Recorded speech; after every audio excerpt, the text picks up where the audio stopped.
Ako ang inyong Lolo Pael. At ako naman si Kabanong. At ito ang aming kwento.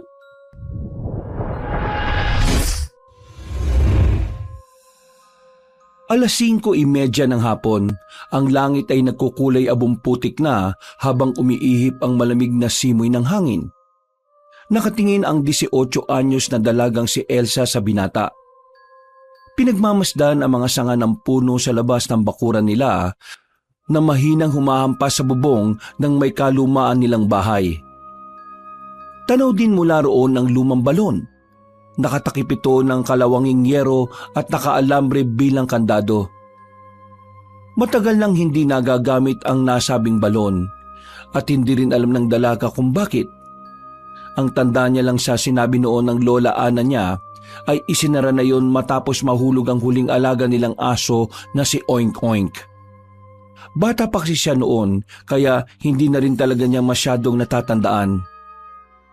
Nang maalala niya ang nasabing aso, ay tila ba bigla na lang siyang natakam at parang maduduwal. Ano ba itong nararamdaman ko? Lumayo siya sa bintana at naupo sa kama. Pagharap niya sa salamin ay halatang halata ang panlalalim at medyo pangingitim ng palibot ng kanyang mga mata. Ramdam na niyang may kakaiba simula pa noong nakaraang araw matapos nilang manggaling ng matalik na kaibigang si Pepita doon sa baryo ng San Isidro. Napahawak sa tiyan habang tila tulala at nakatingin lang sa dingding. Mapapansin din na merong kaunting mantsa ng dugo ang punda ng kanyang unan pero pinupunasan niya ito kahit tuyo na. Nang mabaling ang atensyon niya sa lamisitang katabi ng kama ay nakita niya roon ang lumang larawan nila ng nanay niyang si Delia na matagal nang patay. Bigla na lang siyang napaluha at nang mapatingin sa ilalim ng lamisita ay nagulat siya sa nakita dahil may patay na daga roon.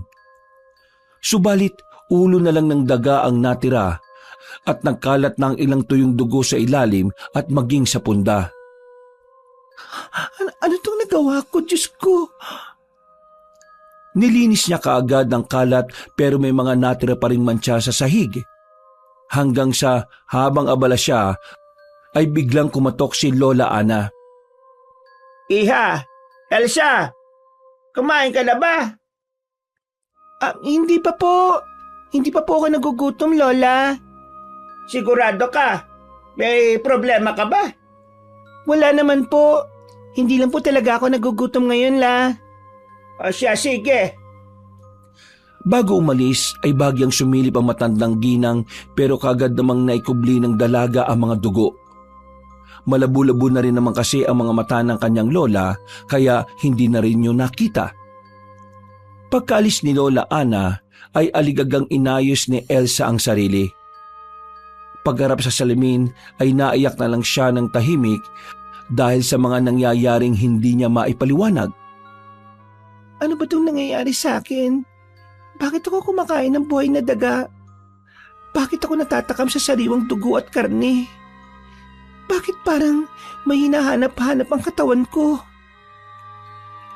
Natigilan na siya nang makita ang kulay ng mga mata sa salamin na biglang nag-iba. Napansin din niyang tila ba ang refleksyon niya ay merong kakaibang itim na puwersang pumapalibot.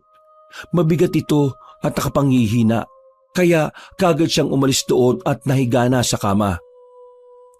Napatingin lang siya sa bubungan at patuloy na nag-iisip patungkol sa nangyari noong nakaraang gabi. Narinig kasi niya ang ilang mga kaklase nila ni Pepita na pinagbabawalan silang pumunta roon sa San Isidro dahil nga raw maraming aswang sa lugar na yon.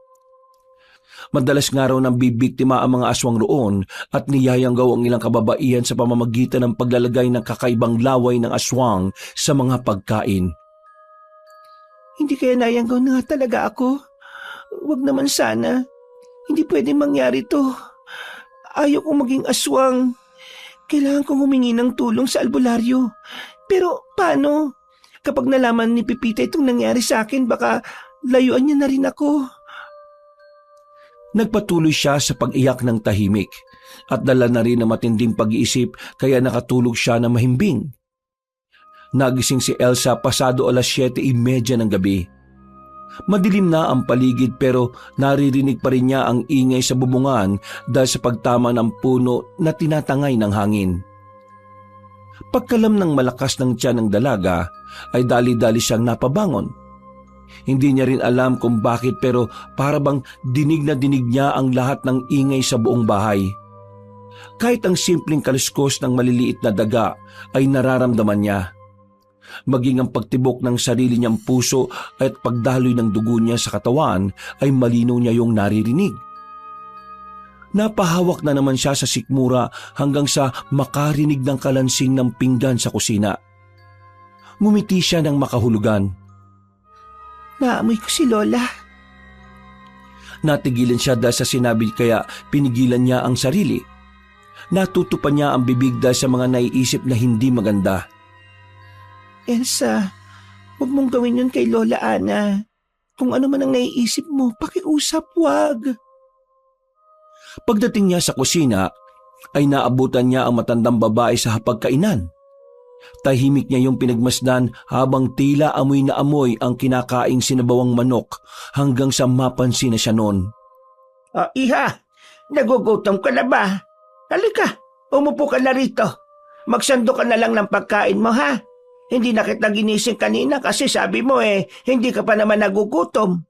Pero sa itsura mo ngayon halatang gutom ka na. Po? Ay bilisan mo na, habang mainit pa yung sabaw.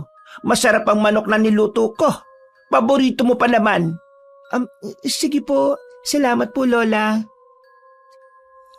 Naupo na nga ang dalaga at sinaluhan ng matandang babae sa pagkain. Alam niyang masarap magluto ang kanyang lola ng ulam dahil parang iba ang lasa ng sinabawang manok na nakahain. Hindi na lang niya ipinahalata at pinilit ang sarili na ubusin yon kahit ang totoo ay gusto talagang isuka ng kanyang tiyan. Siya nga pala, nagpunta rito yung matalik mong kaibigan, si Pepita. Sa susunod na lang daw siya ulit pupunta kasi tulog ka kanina Bakit pa nagpunta si Pepita? Ay, hindi ko rin alam.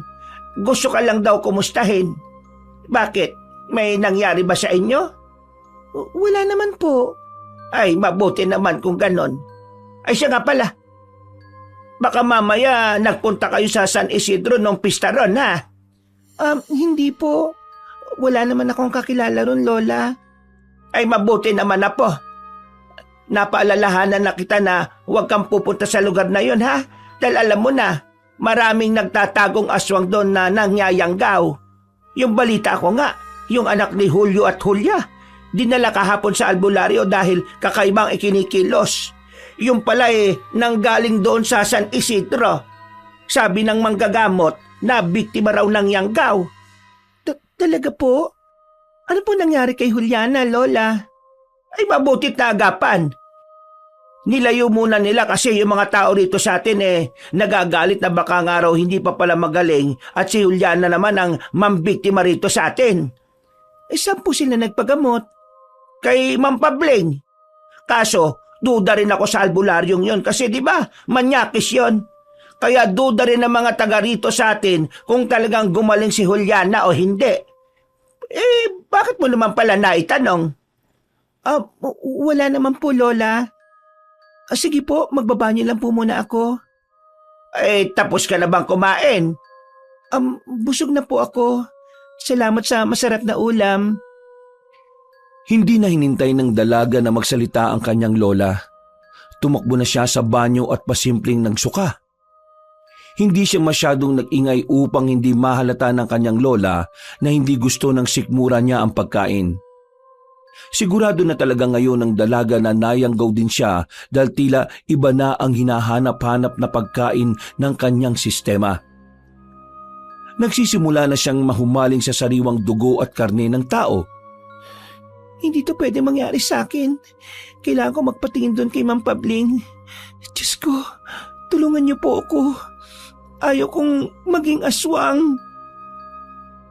Dala ng matinding pag-iisip ay hindi nakatulog ng maayos si Elsa. Mabuti na lang din talaga ay wala silang pasok sa eskwelahan kaya ayos lang din.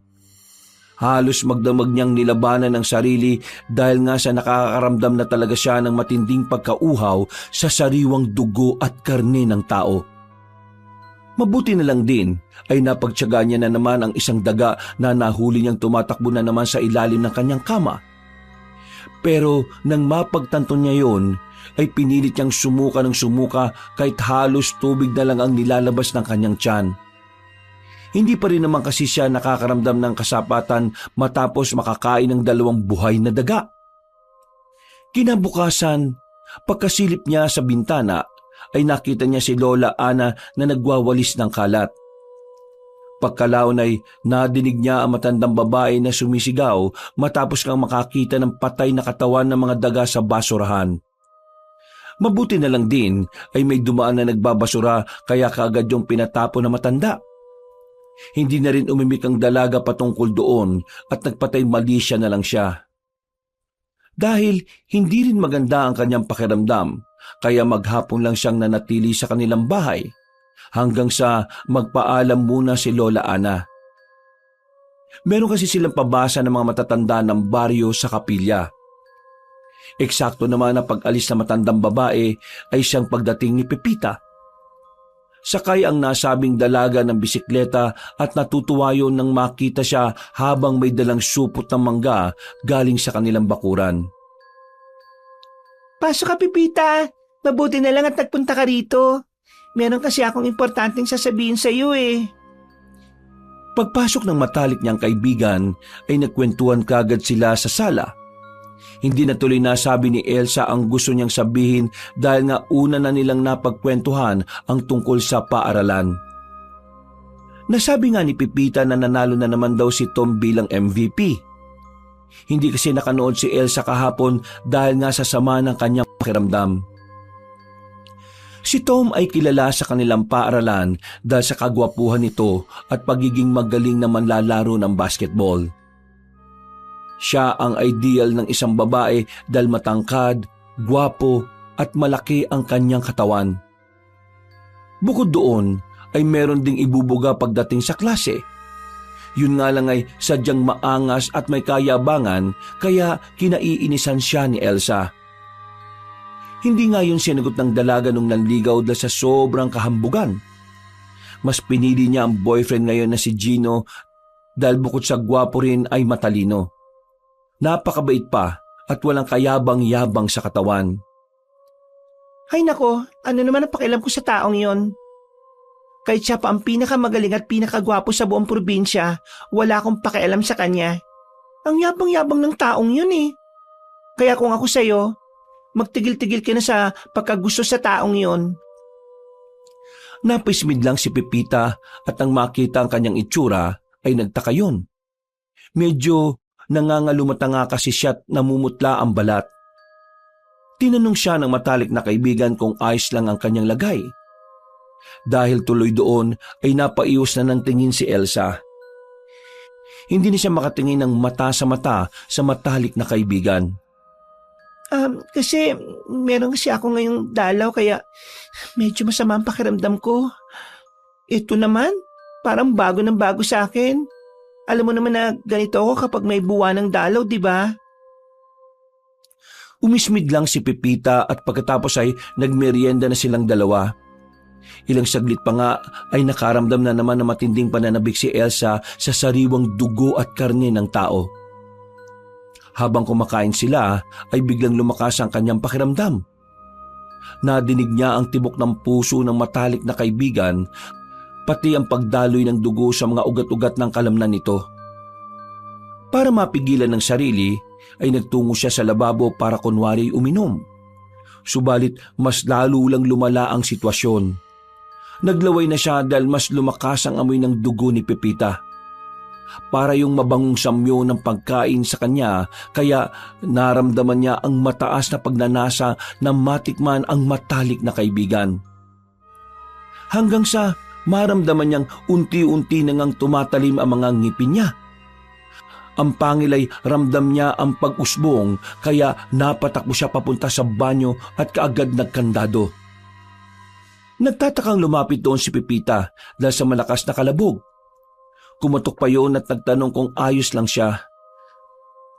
Umalis ka muna, Pipita. Pakiusap. Bilisan mo na. Ako nang bahalang magligpit dyan. Umalis ka na, please. Nagtatakang umalis si Pepita na hindi rin maintindihan ang nangyayari sa kanyang kaibigan. Napapayak naman si Elsa habang nagpapakababad ng tubig sa banyo.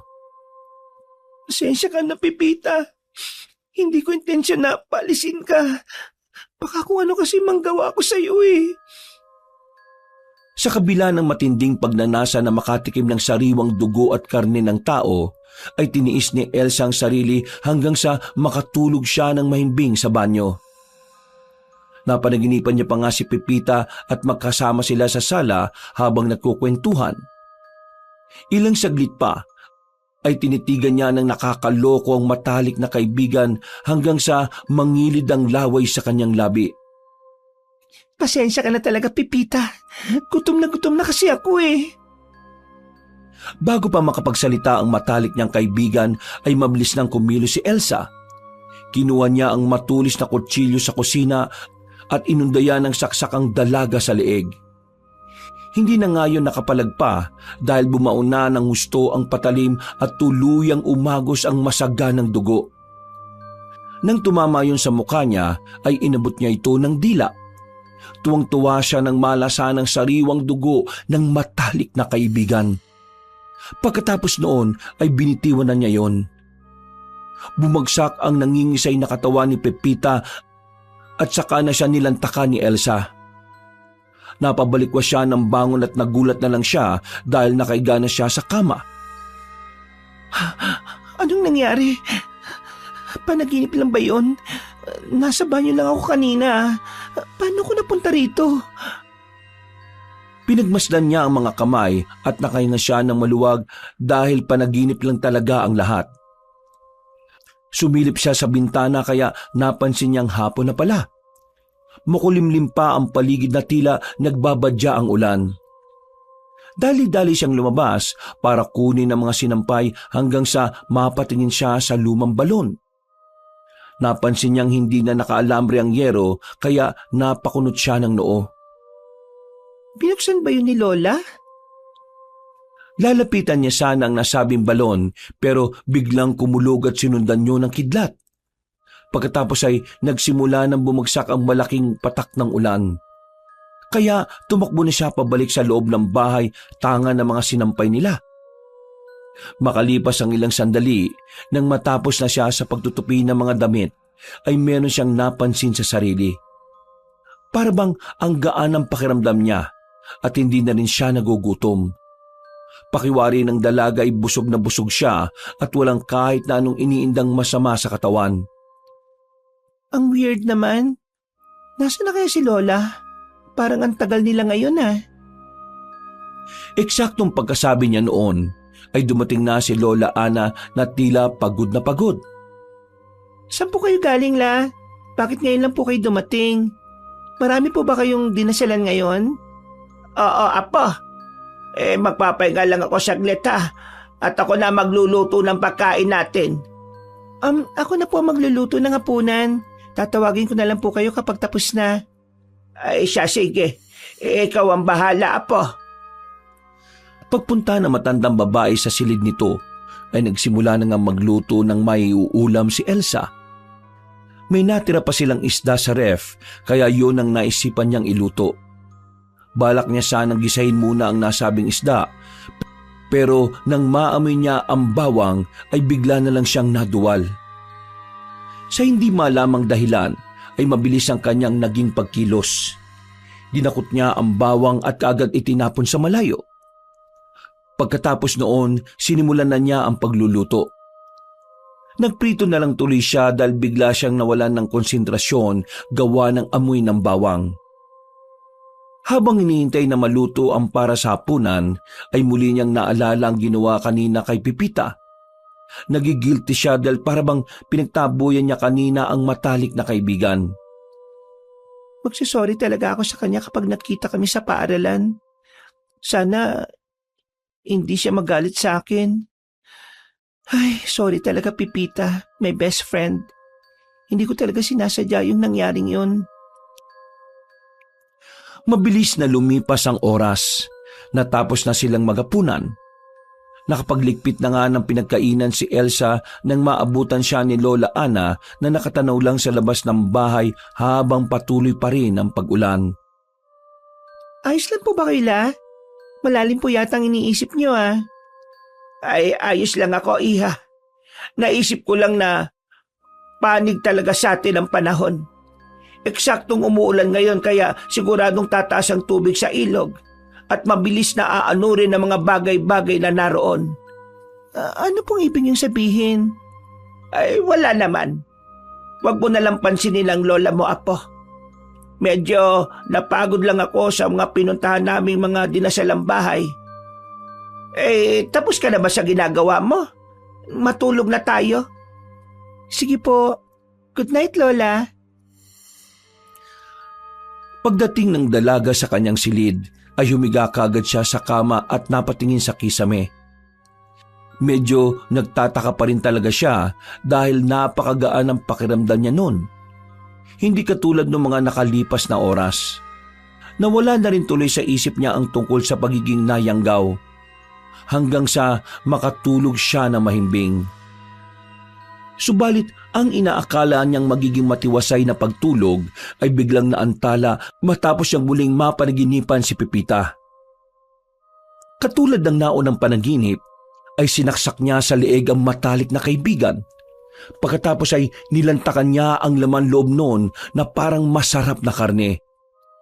Hinigop niya rin ang mga sariwang dugo hanggang sa mapagtanto niya ang nagawa. Diyos ko po, ano itong nagawa ko sa iyo, Pepita? Hindi to totoo. Panaginip lang to. Gumising ka. Pepita, gumising ka. Nang lapitan niya ang kaibigan ay wala na talaga yung buhay. Dilat ang mga matang tila nakatingin sa kanya. Naiyak siya sa matinding pagsisisi hanggang sa mapahawak siya sa sarili na parang nababaliw. Anong ginawa ko sa matalik kong kaibigan? Patawarin nawa ako ng Panginoon. Pinagmasdan niya ulit ang kaawa-awang bangkay hanggang sa maisip niya si Lola Ana. Anong gagawin ko? Baka makita ni Lola ang bangkay ni Pepita. Diyos ko po. Tumayo siya na parang nawawala na sa sarili hanggang sa mapalingon na nga siya sa bintana. Nakita niya ang kinaroroonan ng balon at nakaisip siya ng mainam na paraan. Hindi na siya nag-aksaya ng oras. Hinatak niya ang bangkay ng matalik na kaibigan hanggang sa maihulog nga niya ito sa luma nilang balon. At dahil sa sobrang taranta, ay hindi na niya nagawang maikandado pa ulit yun sa pamamagitan ng pag-aalambre. Tumakbo na kagad siya sa loob ng bahay at nilinis ang naiwang mantsa ng dugo. Siniguro niya talagang walang maiiwang bakas para hindi makita ni Lola Ana kung sakali. Nang matapos na, ay nagmukmuk na lang siya sa kwarto at nag-iiyak dahil sa kanyang nagawa hanggang sa siya ay makatulog. Pagkatapos noon ay isang bulong ng demonyo sa kanyang isip ang nagsalita. Hindi ba masarap ang sariwang dugo at karne ng tao? Malasa ang matalik mong kaibigan, kaya hindi mo na kailangan makonsensya dahil tama lang naman ang ginawa mo. Binunan mo lang ang ninanais ng iyong katawan, kaya hindi mo kailangan magmukmok. Mauulit pa to dahil mauuhaw at mauuhaw ka pa rin sa laman at dugo, Elsa. Tanggapin mo na ang katotohanan dahil isa ka ng nayanggaw. Kabilang ka na sa mga aswang at alagad ng kaniliman sa San Isidro. Pagkatapos noon, isang nakakapangilabot at nakaririnding boses na tila demonyo ang umalingaw-ngaw sa kanyang utak. Napahawak ng maigpit ang dalaga sa kanyang ulo at nagsumigaw upang patigilin ang nasabing boses, pero nagpatuloy yun kaya mas lalong natakot ang dalaga. At sa pagdilit ng kanyang mga mata ay nakita niya ang sarili sa tapat ng salamin. Subalit iba na ang kanyang anyo. Anyo na ito ng isang nakakatakot na aswang. Kaya napasigaw siya sa sobrang pagkagimbal. Kasunod noon ay napabalikwas ng bangon si Elsa. Pawis na pawis siya at takot na takot habang nakahawak sa kanyang dibdib. Nagpalinga-linga siya sa paligid at nang mapagtanto na tila normal naman ang lahat, ay nakahinga na siya ng maluwag.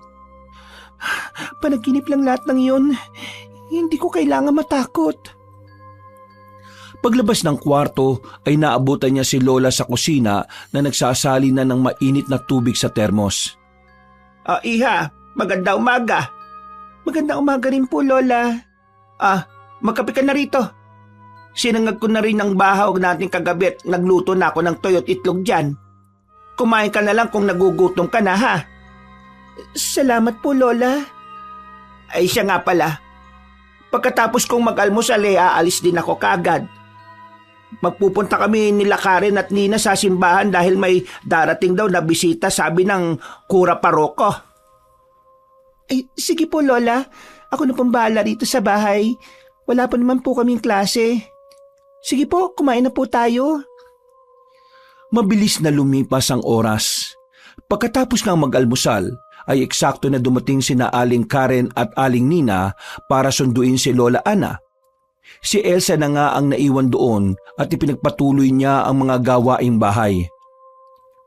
Pagkatapos mananghalian, dahil sa mag-isa lang at wala pa rin si Lola Ana, kaya bumagabag na naman sa kanyang isip ang tungkol sa napanaginipang kagabi. Dahil doon ay naisipan niyang magtungo sa likod ng bahay kung saan naroon ang luma nilang balon. Matagal siyang tumitig doon habang iniisip ang masamang panaginip. Napalunok siya at napakagat ng labi matapos makita ulit na hindi na nga nakaalambre ang takip ng nasabing balon. Tumulo ang maliliit na pawis sa kanyang noo na kaagad niyang pinunasan. Hanggang sa maisip niyang lapitan yon pero nakarinig na siya ng katok sa kanilang gate. Sinundan niyo ng pamilyar na boses ng mga kalalakihan.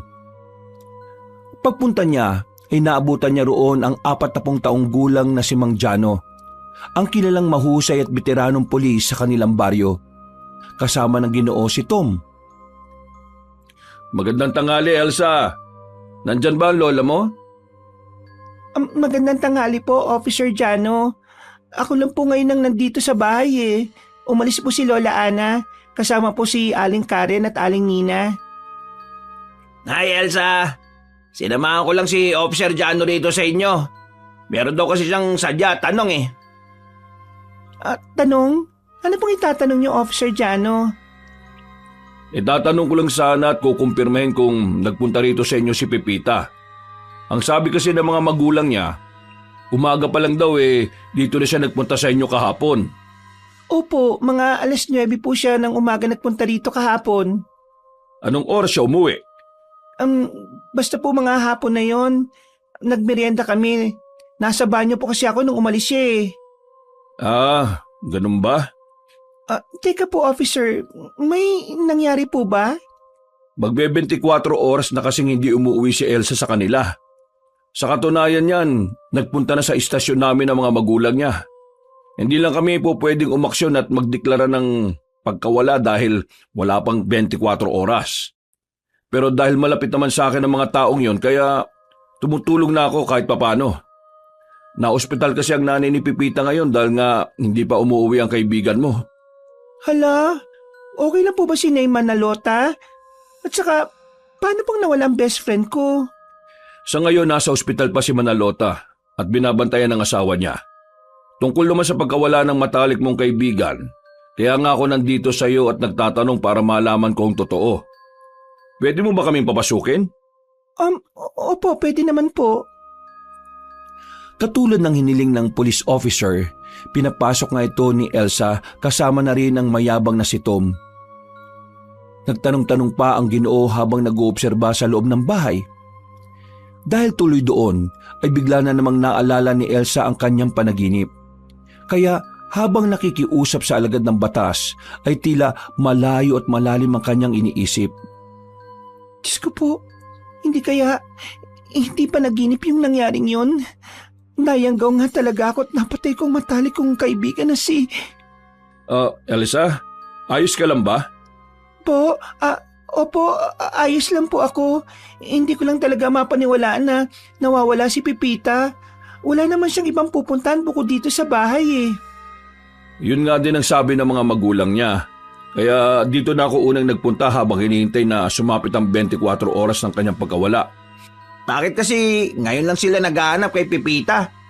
Dapat po sana kagabi pa, officer eh. Para nakatulong tayo sa paghahanap. Pero sa bagay, malakas nga pala ang ulan kagabi. Dahil nga sa malakas ang ulan kagabi, naisip daw ng mga magulang ni Pepita na dito na siya natulog. Kaninang umaga nung papunta na sila rito sa inyo, nakasalubong nila ang lola mo at sinabi nga sa kanila na hindi naman natulog dito yung kaibigan mo. Kaya dumiretso na sila sa police station at doon na sa amin nagtanong-tanong hanggang sa atakihin na si Ginang Manalota. Hala ka! Sana naman okay lang ang best friend ko. Please po, Officer Jano, hanapin po siya. Tutulong po ako sa inyo. Hindi ba sabi mo kanina nasa banyo ka nung umalis siya kahapon? Hindi ka na niya hinintay na lumabas bago siya umalis? Ang totoo po kasi niyan, pinalis ko po siya. Medyo natasan ko po kasi siya ng boses eh. O bakit naman? Nag-away kayo? Hindi naman po kami nag-away. May buwanang dalaw po kasi ako eh. At medyo masama ang pakiramdam ko kaya ganun po ang nangyari. Dahil tila hindi pa rin kumbinsido si Officer Jano sa mga sagot ni Elsa, kaya marami pa siyang itinanong habang nagmamasid-masid sa buong bahay. Wala namang nakitang kakaiba ang Ginoo hanggang sa makarating sila sa likod ng bahay kung saan nga nakita ng alagad ng batas ang lumang balon. Doon ay kinabahan na ng husto si Elsa, pero pinilit niyang umakto ng normal dahil baka kapag nakita siya nakabado ay baka mas lalo siyang paghinalaan. Oh, may balon pala kayo rito? Opo, pero hindi na po yan ginagamit eh. Hindi na rin po kasi nagkakatubig. Luma na rin po yan kaya nakatakip na. Nakatakip ba? Ba't parang nakauwag yung yero? Po? Kagad lumapit ang opisyal at binuksan ang yerong tumatakip sa nasabing balon. Umalingasaw ang mabahong amoy kaya kahit si Elsa ay nagulat. Pagkatapos ay kinuha ng pulis ang maliit na flashlight sa gilid ng pantalon at inilawan ng ibaba habang nakatakip ang ilong. Sumilip din si Tom habang napalunok na ng laway si Elsa sa takot. Ang inaalala niya kasi ay ang masamang panaginip kagabi kung saan ay hinulog niya sa balon si Pepita. Officer Jano, yun oh, may patay na daga. Oo nga. Kinabahan ako ron ah. Kala ko kung ano na, Elsa. Bakit naman may patay na daga rito sa balon? Ha? Hindi ko rin alam eh. Di naman namin binubuksan yan ni Lola eh. Natigilan na ang dalaga sa pagsasalita dahil biglang tumunog ang radyo na nasa kaliwang balakang ni Ginoong Jano. May nagsalita roon kaya sinagot kaagad ng Ginoo. Doon nga nila nalaman ng isang hindi katanggap-tanggap na masamang balita. Ayon sa nasa kabilang linya, may nakitang bangkay sa ilog sa ilalim ng tulay na malapit lang din sa simbahan ng baryo. Kinumpirma nga na ang bangkay ay si Pepita. Halos gumuho ang mundo ni Elsa sa kanyang narinig kaya natumba siya. Mabuti na lang ay kaagad siyang naalalayan ni Tom. Makalipas ang ilang minuto ay magkakasama silang nagtungo sa nasabing lugar. At doon nga nakita ang kalunos-lunos na kalagayan ni Pepita. Tila nagulat naman si Elsa dahil may saksak sa leeg ang matalik niyang kaibigan at tila winakwak ang tiyan nito. At nawawala ang ibang parte ng laman loob. Dahil doon ay napagtanto bigla ng dalaga ang lahat-lahat na hindi nga talaga panaginip ang nangyaring yon kundi totoong siya ang pumaslang at kumain sa mga laman loob ng matalik niyang kaibigan. Ako ang pumatay sa best friend ko. Diyos ko po, nayanggo nga talaga ako. Dahil sa nangyaring yon ay parang pinagsakluban ng langit at lupa si Elsa. Ilang araw siyang nagmukmuk sa kwarto at halos hindi makakain dahil sa krimeng nagawa niya na walang ibang nakakaalam. Ang pinagtataka niya lang din ay kung paanong nawala sa balon ng bangkay ni Pepita at inanod sa tubig.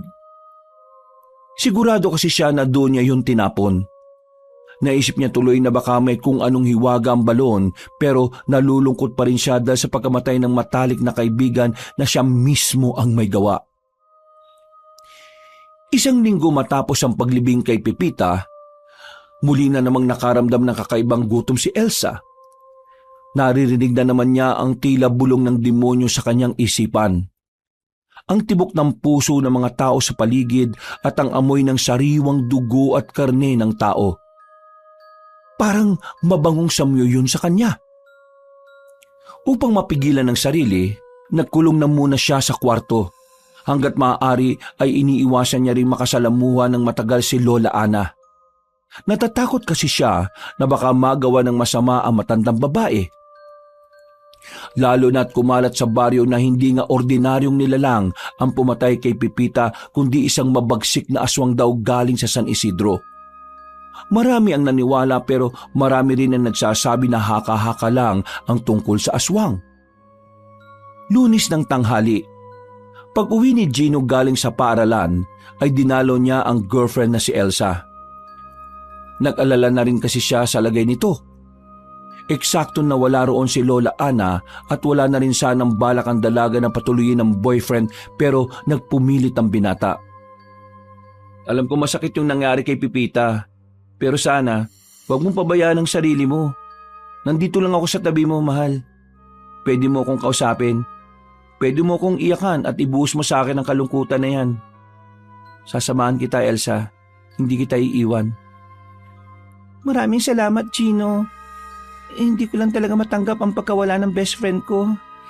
Naiinis ako sa sarili ko. Hindi ka dapat mainis sa sarili mo, mahal, o maawa. Walang may gusto nitong nangyari. Walang may kasalanan at walang dapat sisihin. Napayak na lang si Elsa sa bisig ng kanyang boyfriend hanggang sa pareho silang makatulog. Mga bandang hapon ng magising si Gino, inasikaso na niya pa rin ang nobya. Kahit papaano naman ay naibsan ang bigat na nararamdaman ng dalaga dahil ramdam niya ang pagmamahal ng lalaki. Mahal, mag-aalas 6 na. Umuwi ka na sa inyo. Alam ko namang may mga obligasyon ka pa sa bahay ninyo eh. Oo nga. Pero hindi ako makakampante na mag-isa ka lang dito, mahal eh. Okay lang ako, promise. Okay na ako. Salamat sa pagdalo mo ngayon kasi gumaan talaga ang pakiramdam ko. Umuwi ka na. Pabalik na rin naman si Lola Ana kaya wag mo na akong alalahanin. Mabuti pa. Hintayin ko na lang si Lola Ana bago ako umalis. Hindi, wag na. Mas masasaktan ako kapag napagalitan ka sa inyo dahil lang sa pagtatagal mo rito sa bahay. Promise, okay na talaga ako. Dalawin mo na lang ulit ako kapag hindi ka na busy ha. At saka, makikita naman tayo kapag nakabalik na ako sa school eh. Oo, sige. Salamat, mahal. Ang swerte ko talaga sa'yo. Kasi hindi ka makasariling girlfriend. Thank you ah. Ako nga dapat ang mag-thank you sa'yo, mahal eh. O sige na, umuwi ka na. Baka maabutan ka pa ng gabi at mukhang uulan na rin. O sige. Huwag kang mag-alala. Kapag maaga ulit ang uwian ko bukas, dediretso ako rito. I love you. I love you too. Pag-alis ng binata ay dumiretso sa banyo si Elsa at kaagad na naghilamos na muka. Nang tingnan niya ang sarili sa lumang salamin, doon ay nakita niya nga ang sarili na tila inaatake na naman ng pagkayanggaw. Muling kumalam ang kanyang sikmura kaya napahawak siya roon habang napapaiyak. Naupo siya saglit sa gilid dahil sa sobrang pagpipigil. Natatakot kasi siya kaya pinagmadali na niyang makauwi ang boyfriend. Baka kasi magawa niya rin ito ng masama katulad ng ginawa niya kay Pepita noong nakaraang linggo. Diyos ko po, ayaw ko nito. Ayaw ko na sumpang to. Paano ko ba ito matatakasan? Ayaw kong pumatay ng tao. Ayaw kong kumain ng sariwang dugo at karne. Topo! Topo! Nang marinig ng dalagang pamilyar na boses sa labas, ay kagad siyang nag-ayos ng sarili. Nagpaulit-ulit ang pagtawag at nang nasa sala na ay nakita niyang malusog na teacher nilang si Jerry na nasa labas ng bakod. Hinarap niya ang Ginoo na tila ayos lang ang lahat kahit ang totoo ay tila natatakam na siya. Pinapasok niya ang guro at habang nag-uusap sila sa sala ay iba ang tumatakbo sa kanyang utak. Bumubulong-bulong na naman kasi ang tila demonyo sa kanyang isipan. Bukod pa roon ay mas lalo niyang naamoy ang nakakatakam ng dugo ng kausap. Dumalaw ako dito, Elsa, kasi pagdadalawang linggo ka nang hindi pumapasok eh. Nabalitaan ko ang nangyari kay Pepita at alam kong nalulungkot ka tungkol sa bagay na yon. Pasensya na po, sir. Ayos ka lang ba, Elsa? Ayos lang naman po. Medyo natatakam lang talaga ako ngayon.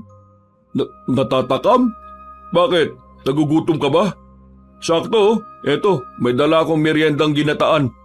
Kainin mo to kasi parang nangangalumuta ka na at namumutla eh. Sakto po. Gutom na talaga ako ngayon. Halos 1 linggo na rin akong hindi nakakakain eh. Ano? 1 linggo? Diyos ko po, baka magkasakit ka na niyan, Elsa. Alam ba to ng lola mo, ha? Hindi po. Lagi naman kasing wala si Lola dito eh. Saka, okay lang po yun. Palagi ko kasi mabubusog naman ako ngayon. Salamat po sa pagpunta niya rito. Nawiwirduhan man, ay inabot na ng Ginoong Guro ang supot na naglalaman ng ginataan. Pagkakuha roon ni Elsa ay mas lalo niyang nalanghap ang sariwang dugo sa kalooban ng kaharap. Tila hindi na nga nakontrol ng dalaga ang pagkayanggaw na umaalipin sa kanyang pagkatao. Napasingap siya at napansin niyo ng malusog na lalaki. Pasensya na po sir ah. Na-excite lang ako. Ang bango-bango po kasi. Natatakam tuloy talaga ako. Wait lang po ah. Ha? Oo, sige. Nagtungo nga kagad si Elsa sa kusina at pakunwaring ilalagay sa mangkok ang ginataan. Pero ang totoo ay pinipigil niya ang sarili na makagawa na naman ng hindi maganda. Subalit sa huli ay nanaig ang kasamaang bumabalot sa kanyang pagkatao. Habang nakaupo si Sir Jerry sa may kalumaang sofa, ay nagmasid-masid yun sa paligid hanggang sa makarinig ng lagabog sa kusina.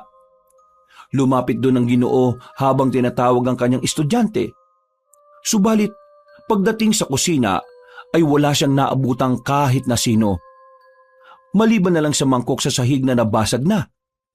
Nagkalat tuloy ang laman nitong ginataan. Maya-maya pa, pagpaling ng Ginoo sa pinto ng banyo ay doon na niya nakita si Elsa na nakatayo. Nakatingin ang dalaga sa kanya ng makabuluhang habang naglalaway. Elsa, ayos ka lang ba? Sabi po na bumubulong sa isip ko, magiging ayos lang din ako kapag Kapag ano? kapag kinain ko na ang laman loob niyo, sir. Mabilis ang mga sumunod na pangyayari.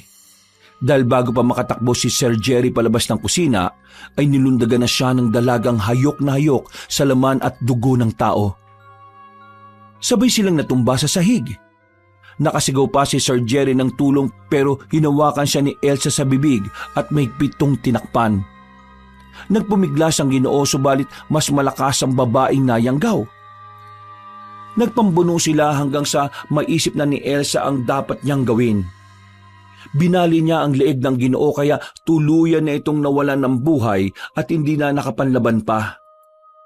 Pagkatapos noon ay tumayo na siya habang pinagmamasdan ng gurong wala ng buhay na nakahandusay sa sahig. Napasinghap na naman siya matapos maamoy ang karne at dugo na dumadaloy sa biktima. Mabubusog ka na ulit, Elsa. Sinimulan na niyang biyakin ang katawan ng biktima at nilantakan ng ilang laman loob. Nang mabusog na, ay dali-dali niyang itinapon sa balon ang patay nitong katawan. Isinama na rin niya ang lahat ng gamit ng guro. May wagang balon. Ikaw nang bahala sa katawan ni Sir Jerry, ha? Bumalik siya sa loob ng bahay at nilinis ang iba pang kalat. Nang matapos na ay dumiretso siya sa banyo at naligo para mawala ang mantsa ng dugo sa buo niyang katawan. Kalaunan ay pumasok na siya ng kwarto at sumalampak kagad sa kama. Tila pagod ng kanyang buong pagkatao pero ramdam niya ang matinding kabusugan kaya naman nakatulog siya na mahimbing.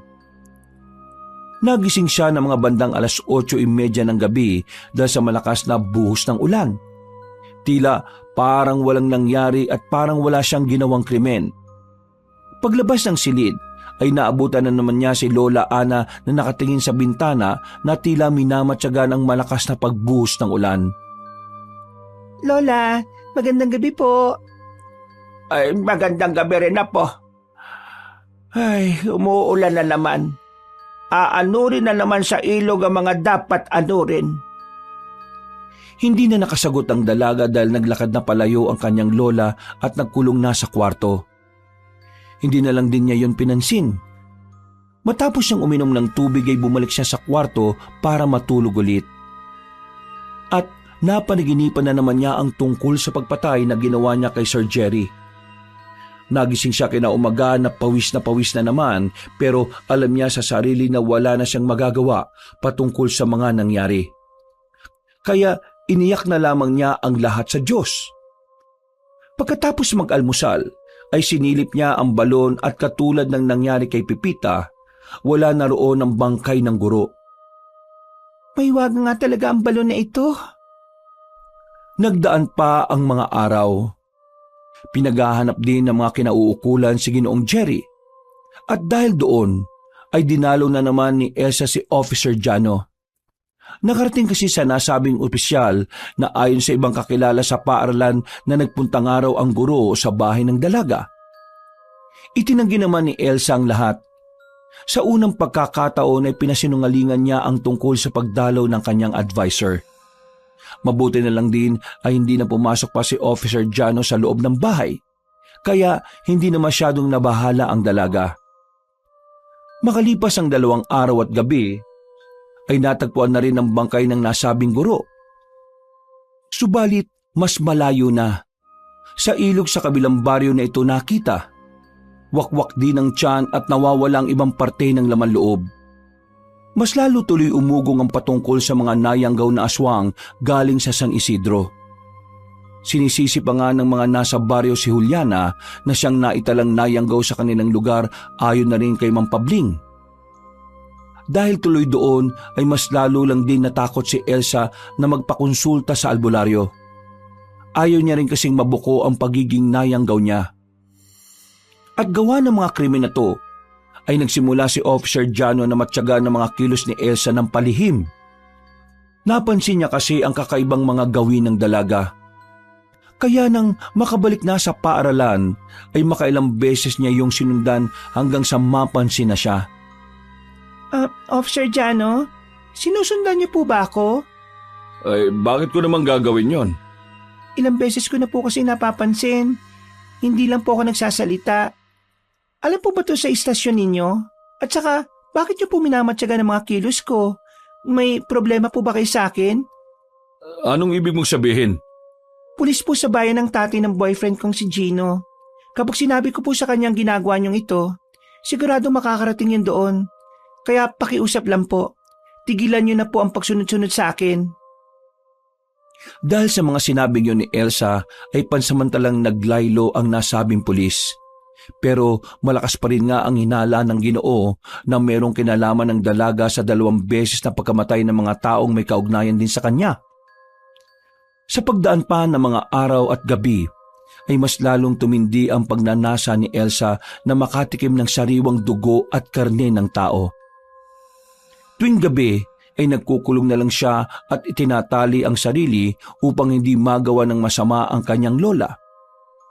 Hanggang sa isang hapon, hindi na naman siya nakapasok dahil sa kakaibang pakiramdam. Pakiwari niya na anumang oras kapag nakakita siya ng kahit na sinong tao ay sasakmalin na lang niya bigla. Mabuti na lang din ang araw na yon ay maagang sinundo si Lola Ana ng mga kasama niya sa simbahan. Mag-isa na lang ulit si Elsa at nagkukulong sa kwarto hanggang sa maamoy niya ang isang presensya. Hindi niya makontrol ang sarili kaya napasilip siya sa bintana. Nakita niya sa labas ng bakuran si Tom.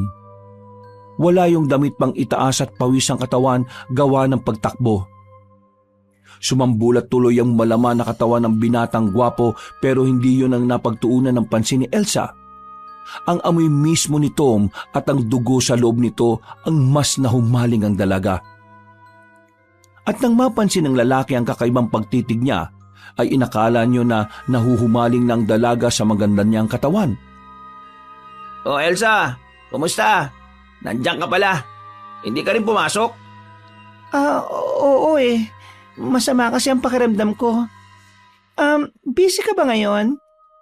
Hindi naman. Tumatakbo lang kasi para sa training namin mamaya sa basketball. Bakit mo natanong? Ano kasi, nakakayaman sabihin pero pwede ba ako magpatulong sa'yo? Wala kasi akong kasama rito sa bahay eh. Uy, sige ba? Walang problema. Ano bang may tutulong ko sa'yo? Pumasok ka kaya? Hindi naman nakalaki ang gate sa pinto ng bahay. Natutuwang pumasok ang binata sa bakuran nila Elsa at walang ibang taong nakakita sa kanya dahil ang mga kasama niyang tumatakbo ay malayo na rin. Ang akala ng gwapong binata ay makakapuntos na siya sa dalaga pero lingid sa kanya ay isa palang patibong ang lahat ng yon. Nang nasa harap na ng pintuan si Tom ay nagulat siya dahil nakasara na ang bintana. Nakaupo na rin si Elsa sa kama at nakatapis lang ng kumot. Paglingon pa niya sa sahig ay nakakalat doon ang mga damit ng dalaga kasama ang panloob. Napalunok ng laway ang matipunong binata matapos mapagtanto ang nangyayari sa paligid. Natuwa rin siya dahil sa wakas tila matutupad na ang matagal na pinapantasan niya para sa babae. Wala kang suot na damit? Oo, nainitan kasi ako kanina kaya nagubad ako. Pero ngayon naman nilalamig ako kaya ito nagkumot ako. Ang kaso ano? nilalamig pa rin ako kahit nakakumot na eh. Pwede mo ba akong samahan dito sa kumot para mainitan ang katawan ko? Ha? Ayaw mo ba? Hindi sa ayaw. Nagulat lang ako sa sinabi mo. Pero sige. Ang kaso nga lang, ayos lang ba talaga sa'yo? Sigurado ka ba talaga? Oo, siguradong sigurado. Pero may boyfriend ka, di ba? Baka magalit yun kung magkataon. Hindi naman niya malalaman eh. Maliban na lang kung ipagsasabi mo. Pero kung isisikreto natin tong nangyari, walang makakaalam at pwede pang maulit ng maraming beses. Dahil sa sinabing yun ng dalaga ay tila nang ilabot ang kalamnan ni Tom sa sobrang pananabik. Naramdaman niya ang sarili na tila nagiinit na rin kaya lumapit siya sa dalaga habang napapalunok pa rin. Ang mas nakakagulat pa ay pinatanggal din ni Elsa ang lahat ng suot ni Tom na walang pag-aalinlangang sinunod ng gwapong binata. Nagpunas pa siya ng pawis saka pinagsaluhan ng dalawa ang kumot habang kapwa sila hubad. Maya-maya pa, dahil sa sobrang pananabik ay nagsimula na ngang gumawa ng hakbang si Tom. Pero pinigilan muna siya ni Elsa at pinapikit. Sumunod naman siya na parang bata at nagtakip ng bibig at mata katulad ng utos ng dalagang mapang-akit. Maya-maya pa ay mas tumindi ang init ng katawan na nararamdaman ng matipunong binata hanggang sa mapadilat siya sa sobrang pagkagulat. Ha? Anong ginagawa mo? Di kumakain. Salamat sa masarap na putahe mo. Pagtanggal sa kumot ay nagulantang nga si Tom sa kanyang nasaksihan. Doon niya napagtanto na ang init ng katawan na nararamdaman niya kanina ay ang paghiwa sa kanyang tiyan. Nang makita niyang dinudukot na ni Elsa ang laman loob niya, ay sa kanya lang naramdaman ang matinding sakit.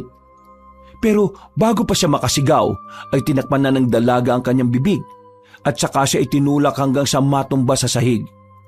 Nagkakakawag ang matipunong lalaki at nanlaban pero malakas ang babaeng nayanggaw. Masinigpitan pa nito ang pagtakip sa bibig at sa ilong habang kinakalkal ang laman loob sa tiyan.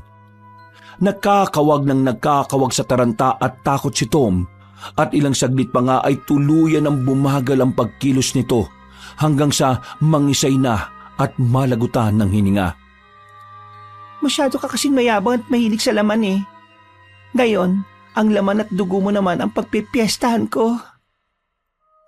Nilantakan niya nga ang katawan ng gwapong binata na wala ng buhay at nang matapos na ay nilinis niya rin ang kalat saka itinapon sa balon ng bangkay. May wagang balon. Ikaw nang bahala sa katawan ng mayabang na yan ha. Dalhin mo siya kung saan siya nararapat. Pagkatapos ng mga ginawa niyang yon, ay tila balik sa normal ang lahat. Makalipas lang ang ilang araw ay natagpuan na nga ang walang buhay na katawan ni Tom na inaanod sa ilog. Nadagdagan na naman tuloy ang takot ng mga taga-baryo pero palaisipan pa rin sa lahat kung sino nga ba ang gumagawa ng pagpatay na ito. Miyerkules ng hapon, hindi pa naman nakakaramdam na matinding pagkagutom si Elsa. Nagmamasid-masid lang siya sa paligid dahil mas humihigpit nga ang seguridad, lalo na ngayon 3 na ang namamatay sa kanilang lugar sa loob lang ng 1 buwan. Nasa parke siya sa tabi ng simbahan at hinihintay si Lola Ana. Inaya siya na matandang babae sa loob pero sa hindi malamang dahilan ay hindi niya mayakbang papasok doon ang sarili. Dahil doon ay nanatili na lang siya sa parke at nagkunwari na magpapahangin. Ilang saglit pa ay meron silang nakita mula sa hindi kalayuan. Si Gino ba yun? Si Gino nga. Tumayo siya at sekretong sinundan ng boyfriend para sana supresahin. Pero hindi niya akalain na siya ang masosorpresa. Kitang-kita ng dalawa niyang mga mata na merong kahalikan sa gilid ng tagong puno si Gino. At ang mas masakla pa nito ay kaklase lang din nila yon. Ang dalagang si Arya na matagal nang may gusto sa kanyang boyfriend. Ayos ah. Kaya pala hindi ka na madalas napunta sa bahay. Ang akala ko pa naman busy ka sa inyo. Iba palang pinagkakabisihan mo, Gino. Elsa, magpapaliwanag ako. Saan? Sa presinto? Anong paliwanag mo? Kung paano ka humalit dyan kay Arya? Sa malanding yan na matagal nang may gusto sa'yo? Ha? Ang kakapal ng mukha nyo!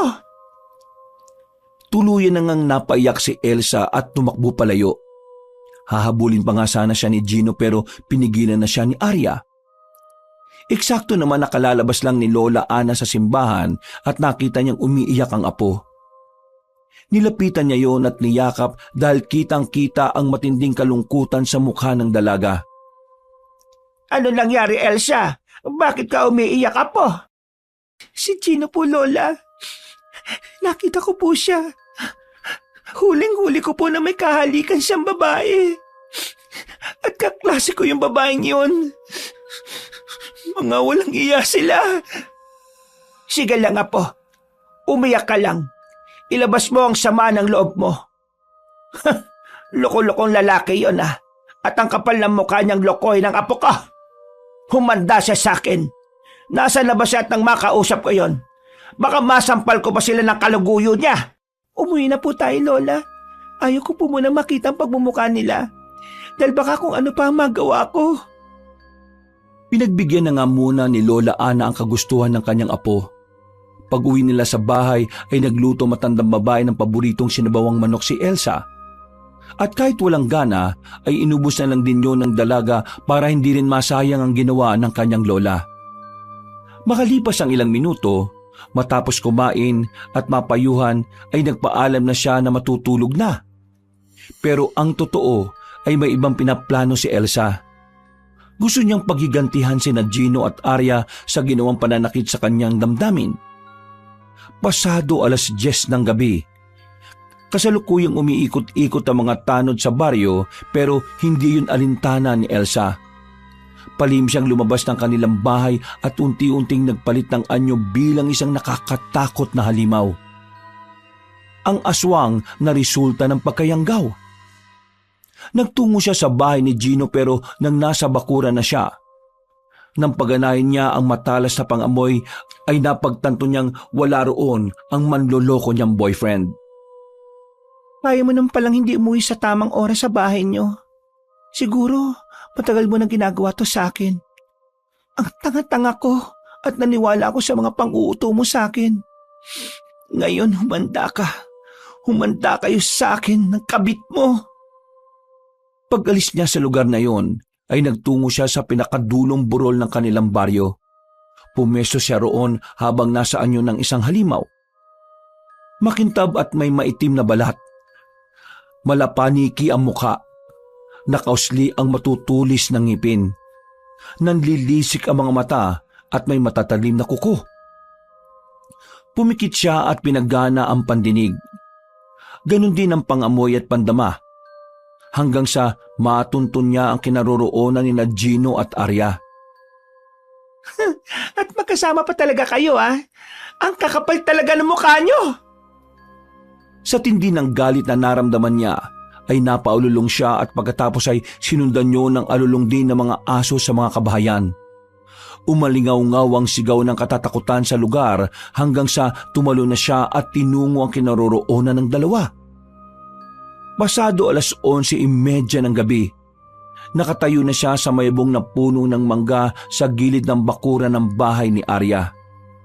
Merong aso roon na tinatahul-tahulan siya pero nang titigan niya ito ng masama, ay bigla na lang natakot at nagtago sa ilalim ng kubo ang aso. Muli niyang pinagana ang pandama hanggang sa makarinig na nga siya ng mahihinang halinghingan ng babae at lalaki. Amoy na amoy niya ang presensya ni Gino at Arya sa paligid kaya nasiguro niyang sila lang ang tao sa bahay na yon. Tumalon siya sa bubong at nagpanggap na isang pusa. Pagkalaon ay sumilip siya sa maliit na butas kaya nakita niya ang kalaswaang ginagawa ni Gino at Arya. Lalo yung nagpasiklab ng galit sa kanyang dibdib kaya hindi na niya pinigilan pa ang sarili. Sa sobrang galit ay malakas siyang lumundag sa bubungan hanggang sa masira yon. Nagulat naman ang dalawa na kapwa walang saplot at nagsisiping na biglang natigil.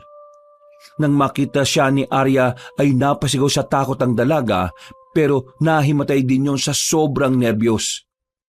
Pagkahandusay sa sahig ay dali-daling tumayo si Gino para sana tulungan si Arya. Pero hinarap siya ng aswang kaya natigilan siya at napasandal sa dingding. Ang kapal talaga ng mukha mo, Gino. Sinagad mo na ng kakapalan ng mukha at nakipagsiping ka pa sa babaeng yan. Elsa, Nagulat ba kita, ha? aswang ka? Kung ganun, ikaw yung pumatay kay Pipita. Pinatay mo ang sarili mong best friend? Oo, pinatay ko siya. Hulaan mo kung bakit ko yung ginawa. Siya ang dahilan kung bakit ako nayanggaw sa San Isidro. Kung di niya ako dinala ron, hindi to mangyayari sa akin. Kaya dapat lang din sa kanya yung nangyari. At para rin sa kaalaman mo, hindi lang si Pipita ang pinatay ko kundi ang pakialam merong si Sir Jerry na yon. At ang mayabang na Tom. Anong sinabi mo? Narinig mo naman, di ba? Ako rin ang pumatay sa kanila. Pero alam mo ba, ha? Bago ko patayin si Tom, may nangyari muna sa amin. Mas mahusay siya kesa sa'yo, Gino. Mas magaling siya sa kama. Halimaw ka. Mas masahol ka pa pala sa akin. Oo, halimaw talaga ako. At mas masahol pa sa'yo. Kaya maganda ka na dahil magsasama-sama na kayong lahat ng mga pinatay ko. Wala na nga siyang inaksayang oras. Sinunggaban niya kagad ang manlolokong boyfriend at walang awang pinagkakalmot sa iba't ibang parte ng katawan. Nagsisigaw naman ng tulong si Gino habang pumipiglas. Pero ang ginawa ng aswang ay hinalikan niya ang binata na nagkakawag pero walang nagawa sa huli. Hindi pa nakontento si Elsa dahil gamit ang matatalim niyang ngipin ay kinagat niya ang dila ng binata hanggang sa maputol yon. Tumanggal siya sa pagkakahalik at natutuwang minasdan ng gulat na lalaki. Nilunok niya ang dila sa katumawa na parang demonyo. Umagos ang napakaraming dugo pero wala nang nagawa si Gino kundi ang magmakaawa na lang habang nasasaktan ng gusto. Ayan na, ngayon ka sumigaw ng tulong. Manloloko kang hayop ka. Itinulak siya ng sugatang lalaki at tumalsik siya sa sahig. Nakatakbo yun palayo pero naabutan niya pa rin ang nasa pintuan na ng bahay. Akala mo ba patatakasin kita, Gino? Hindi ko mapapalampas ang ginawa mong ito sa akin. Nagmakaawa na lang ng gusto si Gino pero hindi na maintindihan ang kanyang sinasabi dahil sa putol na ang kanyang dila. Tila nakakaawa naman siyang pinagmasdan ng aswang pero sa huli ay nangibabaw pa rin ang galit ng dalaga dahil sa panluloko sa kanya. Wala naman sana talaga akong balak na patayin kita eh. Gusto lang kitang takutin dahil iniisip ko na baka magsisi ka sa ginawa mo sa akin, Gino. Pero yung nakita ko kanina na ginagawa mo yung kahalayan ng babaeng yon, Wala ko nakitang pagsisisi sa mukha mo. Tuwang-tuwa ka pa na niloloko mo ko. Pinagkatiwalaan kita ng gusto. Minahal kita ng higit sa buhay ko pero manloloko ka. Kaya wala na akong pakialam kung mamamatay ka ngayon. Nanikluhod at nagmakaawa ng husto si Gino. Umiiyak-iyak pa siya pero nangibabaw na ang kademonyuhang umaalipin kay Elsa. Kaya walang awa niyang pinatay si Gino. At bilang ganti ay kinain niya ang laman loob ng binata at pinutol niya na rin ang ari nito. Nang matapos na ay narinig niyang tila nagigising na si Arya kaya naman umaksyon siya kaagad. Nilapitan niya ang kaklase na mahilu-hilo pa sa nangyayari at pagkatapos ay saka niya yung sinalina ng espesyal na laway para mayanggaw na din. Pagkatapos ay pinakain niya ng sariwang karne at pinainom ng sariwang dugo galing kay Gino. Ilang saglit pa ay nangisay-ngisay na si Arya hanggang sa para na yung naglumpasay sa sahig. Napapangiti na lang siyang pinagmamasdan ni Elsa hanggang sa matapos na ang ganoong senaryo. Pagbula ng bibig ay nawalan ulit ng malay ang kalaguyo ng kanyang boyfriend. Kaya hinayaan na lang niya yon. Paggising mo, mauuhaw ka na sa sariwang dugo ng tao at matatakam ka sa karne nila. Katulad ko, hahanap-hanapin mo na rin ang sumpang yan. At ang mas pinakamalala, hindi ka patutulugin ang konsensya mo sa pag-iisip na ikaw mismo ang pumaslan sa lalaking minamahal mo, kay Gino. Kaya matulog ka lang ng mahimbing ngayon. Dahil paggising mo, Arya, magiging impyerno na rin ang buhay mo. Umalis nga kaagad si Elsa sa lugar na yon dahil naramdaman niya at naamoy na may mga tao nang nagroronda ang parating. Hindi muna siya umuwi ng bahay. Nagpunta siya sa ilog at doon nagbabad hanggang sa mawala ang mantsa ng dugo sa kanyang katawan. Pag-uwi niya ng bahay ay eksakto na bigla namang bumuhos ng malumanay ang ulan. Nagpalit kagad siya ng anyong tao at naglakad ng dire-diretso hanggang sa makalampas sa lumang balon. Pagpasok sa pinto sa likod ng bahay ay nagulat siya dahil nandoon si Lola Ana. Lola, bakit gising pa po kayo? Umiinom lang ako ng tubig dahil naalimpungatan ako. Ikaw ang bakit gising pa? 10 oras na ng hating gabi at naulan pa. Tingnan mo nga sarili mo. Hubot-hubad ka pa, iha. Ano po kasi, naligo po ako sa ulan. Nainitan po kasi ako, Lola. Bilisan mo na at magbanlaw ka na at magdamit. Baka sipunin ka pa sa mga pinag-aagawa mo. Ikaw talaga. Nagtuloy-tuloy na si Lola Ana sa kwarto nito kaya nakahinga na ng maluwag si Elsa. Dali-dali siyang nagbanlaw sa banyo at nagpalit ng damit at saka naman siya nahiga. Habang nakatingin sa kisame ay bigla na lang siyang napaluha dahil sa nagawa niya sa pinakamamahal niyang si Gino. Hindi ko gusto yung nangyaring yon. Lahat ng mga nangyari, wala akong ginusto sa mga ito. Hindi ko gustong patayin ka, Gino, dahil mahal na mahal kita. Huwag kang malungkot sa mga nagawa mo na, Elsa. Matuwa ka pa sapagkat sa pamamagitan nila, magiging mas malakas kang aswang. Darating ang panahon na babalik ka sa San Isidro para sa mas magandang layunin. Migil ka na! Tama na! Ayaw ko na! Ayaw ko na!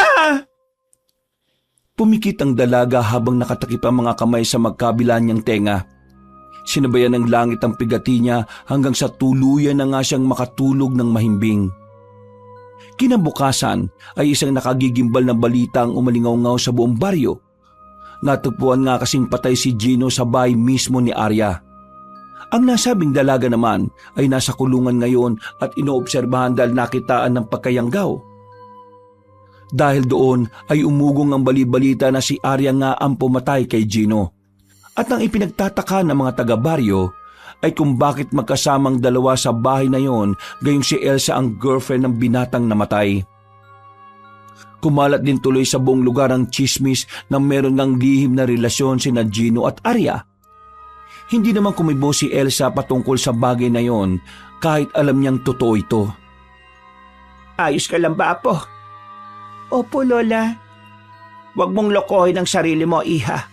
Kitang-kita ko naman sa mga mata mo na nagdaramdam ka dahil sa nangyari sa boyfriend mo. Manloloko po siya, Lola. Niloko ka man niya o hindi, alam mo pa rin naman sa sarili mo na mahal mo siya.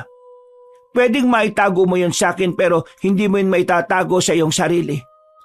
Kahit kailan na hindi natin madadaya ang ating mga sarili, lalo na pagdating sa totoo nating nararamdaman. Ayaw ko na po muna siyang pag-usapan, Lola. Sige, Apo.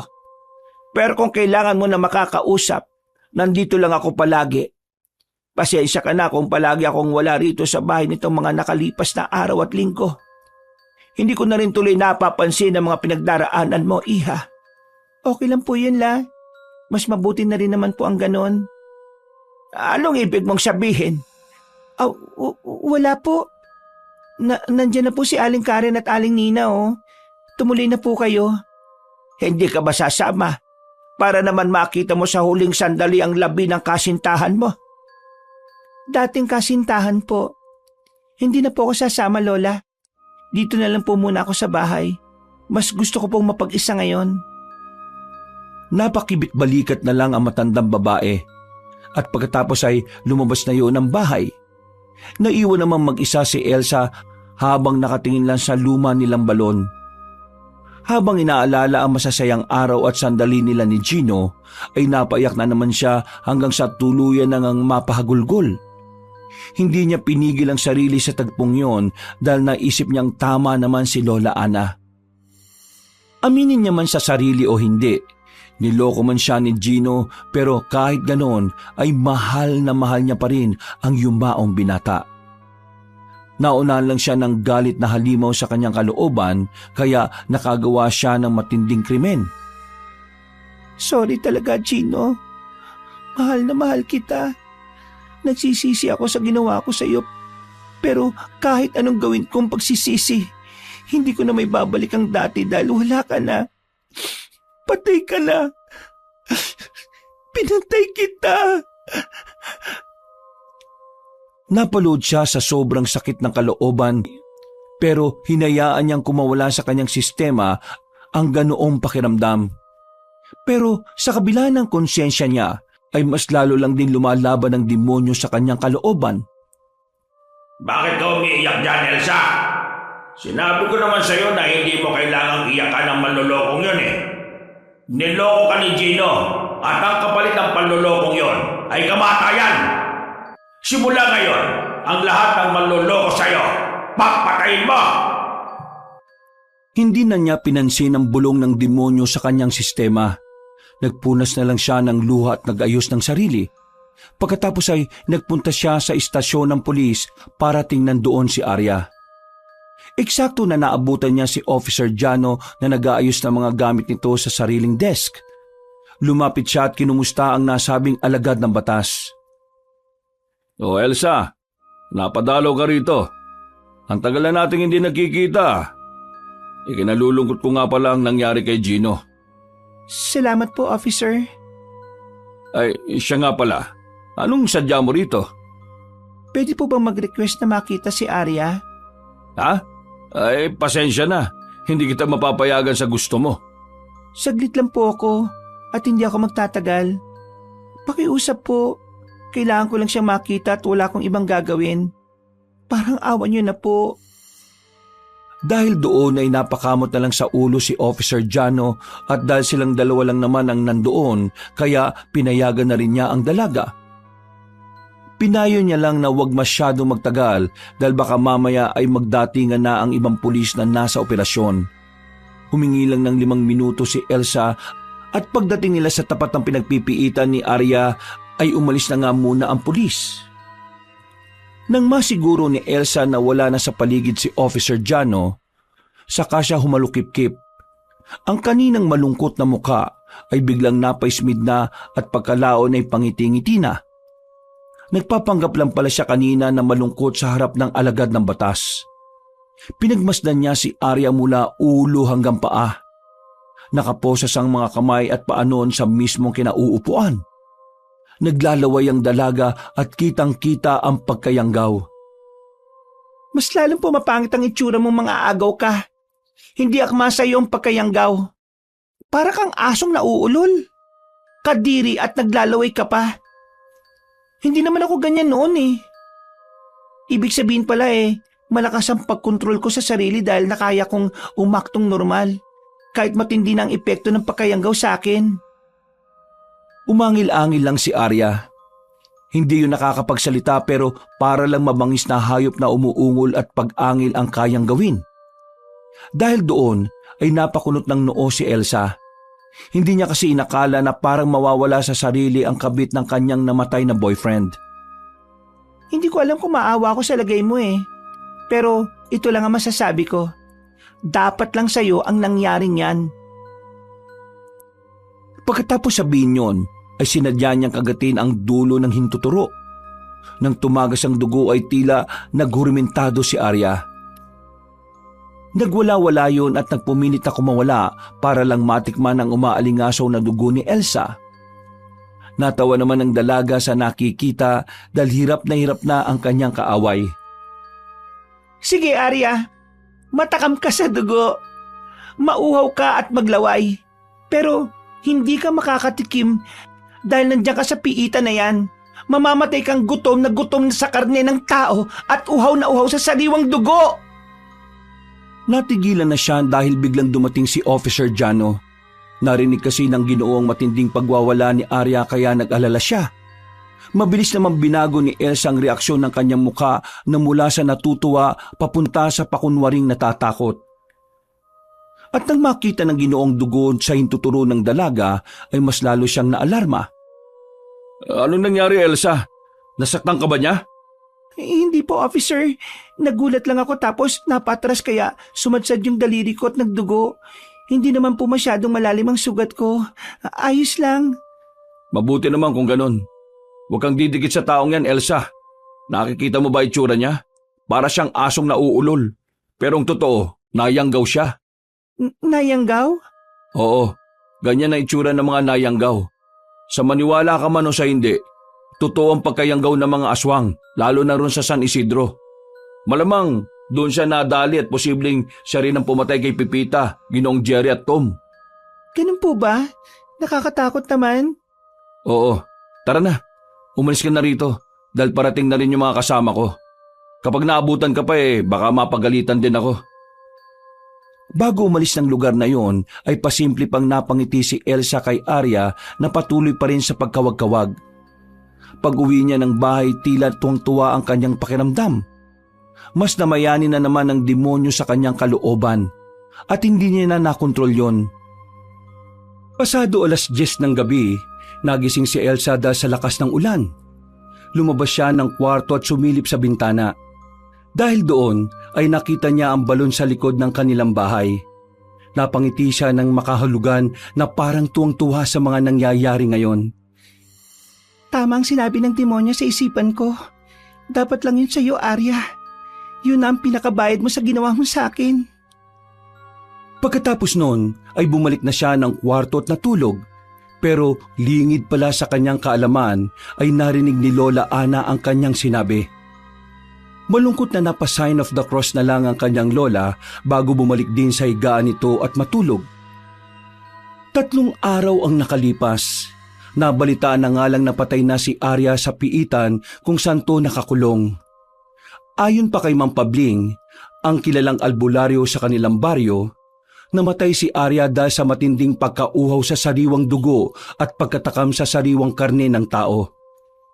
Isa raw sa mga naging dahilan ng pagkamatay ng mga baguhang nayayanggaw ay ganon. Karamihan daw kasi ay mas pinipili na lang ang hindi makapanakit ng inosenteng tao hanggang mamatay, kesa maging isang kinatatakutang halimaw. Nang malaman ni Elsa ang tungkol sa nangyari kay Arya, ay natuwa siya ng husto. Hindi maipinta ang kasiyahan sa kanyang puso kaya nagdiwang talaga siya ng husto. Nagluto siya ng marami sa kanilang bahay at hinintay niya ang pag-uwi ni Lola Ana. Subalit pagdating na matandang babae sa kanilang bahay, pasado 10:30 ng gabi, iba ang hilat siya ng mukha nun. Hindi masaya ang kanyang lola na natunugan niya kaagad. Lola, may problema ba? Bakit parang malungkot ka? Naganda pa naman ako na marami ngayon kasi gusto ko pong magdiwang tayo. Naganda ka para magdiwang tayo?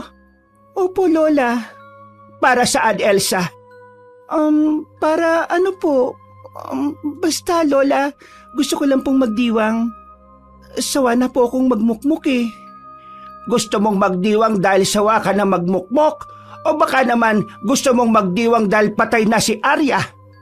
Po? Anong sinasabi niyo, Lola Ana? Alam ko ang mga pinag-aagawa mo, Elsa. At sa lahat ng mga ginawa mong yon, ang di ko matatanggap ay yung ginawa mo kay Arya.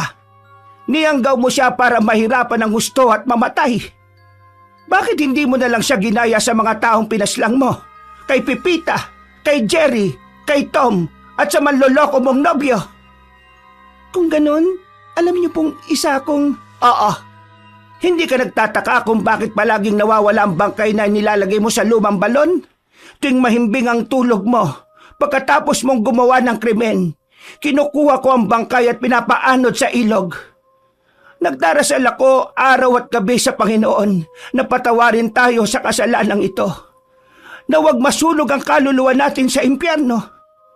Lahat ng kadibonyohang ginawa mo, tinanggap at pinagtakpan ko. Pero ang hindi ko lang maunawaan, bakit kailangan mo pang pahirapan ng isang tao bago wakasan ang kanyang buhay? Walang kalaban-laban sa iyo si Arya, Apo. Dapat lang sa kanya yun, Lola.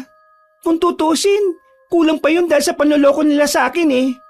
Hindi niyo po maintindihan kung saan ako nanggagaling dahil hindi niyo nakita mga nakita kong ginawa nila. Pero nakita ko ang mga ginawa mo. Simula sa umpisa, Apo. Sinikap ko yung intindihin kahit ang totoo. Ay takot na takot ako na baka isang gabi ako naman ang gawan mo ng masama. Ganyan na ba kahalang ang kaluluwa mo, Apo? Hindi ako masamang tao, Lola. Hindi ko ginusto tong nangyari. Wala akong ginusto sa mga to. Kung hindi mo talaga gusto yan, nung una pa lang sinabi mo na sa akin para naiharap kita sa simbahan at napabindisyonan ka. Maaring naipagamot pa kita kay Ma'am Pabling. Maaring hindi na humantong sa mga pagpatay ang lahat. Makinig ka, Elsa. May panahon pa para makapagbago ka. Sumama ka sa akin gayon din at pupunta tayo sa simbahan para alisin ang sumpa na yan na umaalipin sa iyo. Tumigil ka! Pati ba naman ikaw, Lola? Pareho lang talaga kayo. Huwag kang magpaalipin sa mga demonyong bumubulong sa kaisipan mo. May pag-asa pa para magbago. Mahal ka ng Diyos. Mahal ka ng Panginoon na po. Sinabi lang tumigil ka eh. Ayoko marinig ang patungkol sa Diyos-Diyos na yan. Tinabig ng dalaga ang mga pagkain sa mesa kaya nakaramdam ng takot si Lola Ana. Umatras siya nang makitang unti-unting nagpapalit ng anyo ang kanyang apo sa pagiging halimaw. Nakikita mo ba ang mukhang ito? Sa tingin mo, Lola Ana, tatanggapin pa to ng mga taong mapanghusga? Makagawa ka nga lang ng mali sa kapwa mo kahit hindi ka mukhang halimaw. Itinuturing ka na kagad na masama. Kung ganito pa kaya sa mukhang to na isang nayanggaw na aswang. Sabihin mo nga sa akin ngayon, Lola Ana, alin ang katanggap-tanggap sa itsurang ito? Hindi tumitigil ang Panginoon sa kung ano ang pangit sa atin. Ang pusong mapagpakumbaba ang tinitingnan niya. Ang puso na handang sumuko tumanggap sa kamalian. Wes, hindi ako ang taong tinutukoy mo. Ay, oo nga pala. Hindi ako isang tao, kundi isang halimaw. Bukod sa maitim kong balat, maitim din ang budhi ko. Hindi ikaw yan, Elsa. Hindi ikaw yan, Apo.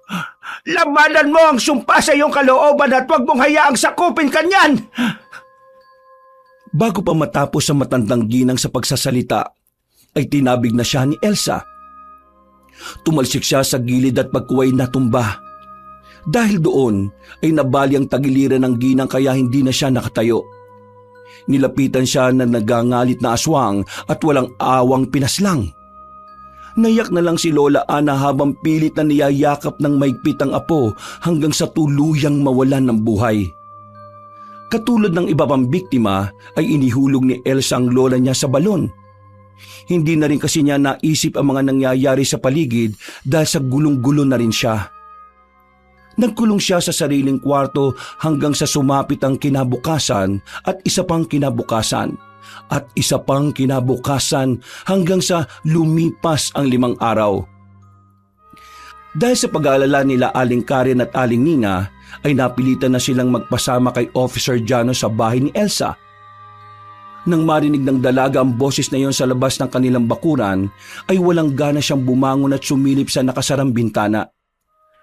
Tao po! Tao po! Elsa! Aling Ana! Tao po! Umalis na kayo, please lang. Huwag niyo na akong guluhin pa. Humiga siya ulit at tinayaan na lang na magsisigaw ang mga tao sa labas hanggang sa umalis na ang mga yun ng tuluyan. Pagkatapos ay muli siyang napatingin sa kisame habang inaalala ang nangyaring pagpaslang niya kay Lola Ana. Napayak na naman siya at napayakap ng mahigpit sa sarili habang patuloy na pinagsisisihan ng mga nagawa. Lola, sorry po sa mga nagawa kong to. Hindi ko intensyon ang lahat ng ito. Patawarin niyo po ako, Lola. Miss na miss ko na kayo. Tumigil ka na, Elsa! Hindi mo kailangan humingi ng tawad. Kasalanan nila kung bakit sila namatay at wala kang kasalanan doon. Hindi sila karapat dapat mabuhay at wala silang karapatang mabuhay dahil mahihina silang nilalang. Tumigil ka na! Ayaw ko na! Ayaw ko na! Tumigil ka ng demonyo ka sa utak ko! Hindi pa tapos ang misyon natin, Elsa. Magpakasama ka pa para maging tuluyang umitim ang budhi mo at maging isa kang ganap at mabagsik na aswang! Dahil sa mga naririnig na yon ay hindi na nga nakayanan pa ni Elsa ang bulong ng kanyang sarili. Nagtungo siya sa kusina at kinuha ang matalim na kutsilyo. Sinaksak niya ang sariling dibdib hanggang sa humandusay siya sa sahig at tumagas ang nangingitim niyang dugo. Subalit pagkalaon ay nawala rin ang kirot na yon at kusa na lang tumigil ang pagdurugo ng sugat sa kanyang dibdib. Napayak na lang siya dahil alam niya rin sa sarili na hindi siya basta-basta mamamatay, lalo na kung ordinaryong sandata lang ang gagamitin. Gusto ko na mamatay. Parang awa niyo na. Patayin niyo na ako. Hindi ba, Elsa? Hindi ba? Sa sobrang pagdaramdam ay nakatulog na lang siya na nakaiga sa sahig sa kusina. At mabilis na lumipas ang oras. Nagising siya matapos makarinig ng mahinang kaluskos mula sa kung saan. Dahan-dahang bumangon ng dalaga at ginamit ang matalas niyang pang-amoy. Meron siyang naamoy na pamilyar na tao pero hinayaan niya lang to. Nagkunwari siyang walang alam sa mga nangyayari sa paligid. Maya-maya pa ay lumabas siya at nagpunta sa likod ng bahay. Lumapit siya sa lumang balon at binuksan yon dahilan para umalingasaw ang nangangamoy ng bangkay ni Lola Ana. Inihulog pa niya yon 5 araw na ang nakalilipas. Hindi na siya nagtakip ng ilong habang pinagmamasdan ng inuuod na bangkay ng kaawa-awa niyang lola. Halos magnas na ang nasabing bangkay pero parang wala na kahit na anong emosyon habang nakatingin dito. Lumabas ka na dyan sa pinagtataguan mo, Officer Jano. Kapag di ka lumabas dyan, ako ang lalapit sa'yo at siguradong hindi mo magugustuhan ang gagawin ko. Kung ganon, totoo nga talaga ang hinala ko. Isa kang aswang, Elsa! Nayanggaw ako sa San Isidro. Nang maramdaman ko ang matinding pagbabago sa sarili ko, natakot ako magpaalbularyo, lalo na nung marinig ko ang nangyari kay Juliana. Tinakwil siya ng mga tao at itinuring na parang halimaw. Kaya ako, mas pinili kong magtago na lang din. Hanggang sa hindi ko na nakontrol ang mga pangyayari. Napatay mo ang matalik mong kaibigan, ang guru mo at si Tom. Pati ang boyfriend mo, ikaw din ang pumatay. At pinalabas na si Arya ang gumawa nun matapos mo siyang iyanggaw. Hindi ko ginusto ang mga ito. Pinakinggan ko lang ang bumubulong sa isip ko. Kung wala kang ginusto sa mga ito, hindi ito mangyayari. Ang totoo wala naman talagang bumubulong sa iyo . Ikaw ang may kagustuhan ng lahat ng mga ito. At niyakap mo ang kadiliman. Saan mo dinala si Aling Ana? Hindi umimik si Elsa. Matamlay lang siyang tumingin sa balon na kaagad na unawaan ni Officer Jano. Doon lang ding napagtanto ng Ginoo ang mabahong amoy ay doon pala nang gagaling. Napakasama mo! Sarili mong kadugo pinatay mo? Humanda ka sa ginawa mong halimaw ka! Sinisiguro ko sa gabing to, mahuhuli kita at pagbabayaran mo ang lahat ng kasamaang ginawa mo sa mga inosenteng tao. Makakamit nilang hustisyang nararapat sa kanila. Gawin mo ang gusto mo. Wala na akong pakialam. Pagkasabing yun ay unti-unti nang nagpalit ng anyo si Elsa bilang isang nakakatakot na halimaw. Gulat naman ang alagad ng batas pero pinili niya pa rin magpakatatag. Kinailangan niyang maging matapang para mahuli ang may kagagawan ng kaguluhan sa kanilang baryo. Pinaputukan ni Officer Jano ng baril ang aswang. Tinamaan yon sa magkabilang hita pero tila parang walang nangyari. Umangil lang yon at saka sumugod. Kaya tumakbo ang Ginoo papasok sa loob ng bahay. Pagkatapos noon ay saka siya nagradyo para makahingi ng saklolo sa iba. Nang makumpirma ang kanyang kinaroroonan ay muli siyang nag-focus sa pakikipagsagupa kay Elsa. Nasa ka na matapang na pulis? Ang akala ko ba'y pagbabayarin mo ako sa lahat ng mga ginawa ko? Bakit ka ngayon nagtatago? Lumabas ka at harapin mo ako para matikman mo ang bagsik at maranasan mo rin ang naranasan ng iba ko pang mga biktima! Napatras si Elsa nang matamaan siya ng bala ng baril sa kaliwang mata. Natuwa naman si Officer Jano sa pag-aakalang nakapuntos na siya pero doon siya nagkamali. Pagkaangil ng aswang ay tumigil ang pagdurugo sa mata nito na parang walang nangyari. Yun na ba yun, Officer Jano? Yun ang pinakamaganda mong magagawa? Walang yang aswang to ah! Nagtago siya ulit at nagpaputok ng baril. Sinalaglang ng katawan ng mga yon na parang akala mo ay wala lang. Muli naman nagkasan ng baril ang pulis hanggang sa maalala niya ang isang bagay. Noong kasama niya kanina sina Aling Karen at Aling Nina ay nagbigay sa kanya ang dalawang matanda ng maliit na bote na may lamang holy water. Sinamahan din nila yun ng rosaryo.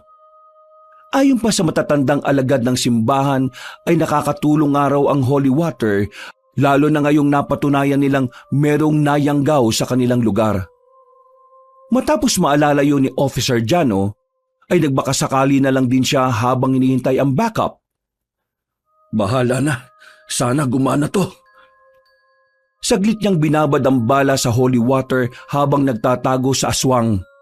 Eksaktong ilang minutong lumipas ay nasira na ni Elsa ang bintana sa kusina.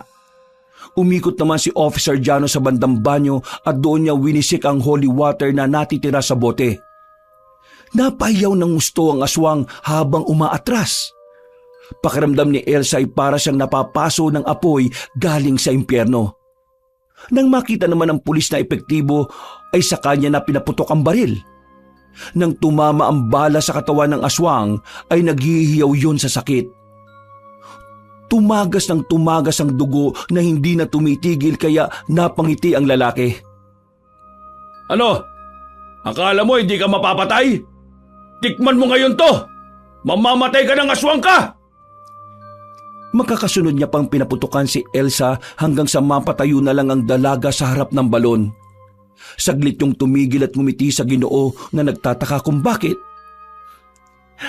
Gawin mo na, Officer Jano, habang di ba tuluyang kinakain ng kadiliman ng budhi ko. Anong sinabi mo? Pinilit kong labanan ng bulong ng demonyo sa utak ko. Pero nadaig ako nito.